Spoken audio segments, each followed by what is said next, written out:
ختم اللہ علی قلوبہم وعلی سمعہم، اللہ تعالیٰ نے ان کے دلوں پر اور ان کے کانوں پر مہر لگا دی ہے، وعلی ابصارہم غشاوہ، اور ان کی آنکھوں پر پردہ پڑا ہوا ہے، وَلَهُمْ عَذَابٌ عَظِيمٌ، اور ان کے لیے زبردست عذاب ہے۔ اللہ تعالیٰ نے اس آیت میں یہ صاف کر دیا کہ ضد اور ہٹ دھرمی بہت ہی خطرناک چیز ہے۔ اگر کوئی شخص انجانے میں، ناواقفیت میں یا غفلت میں کوئی گناہ کر لیتا ہے تو اس کی اصلاح کی امید کی جا سکتی ہے، لیکن اگر کوئی شخص ہٹ دھرمی کرے، گناہ کر کے اس پر اڑ جائے اور یہ ٹھان لے کہ بات نہیں ماننی، تو اس کا انجام آخرکار یہ ہوتا ہے کہ اللہ تبارک و تعالیٰ اس کے دل کے اوپر مہر لگا دیتے ہیں، جس کے بعد اس کے اندر حق بات کو قبول کرنے کی صلاحیت ختم ہو جاتی ہے۔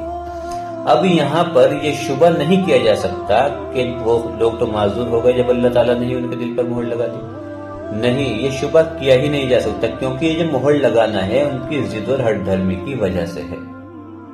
واللہ اعلم بالصواب۔ یہاں پر سورہ بقرہ کا پہلا رکوع مکمل ہو گیا۔ الحمدللہ۔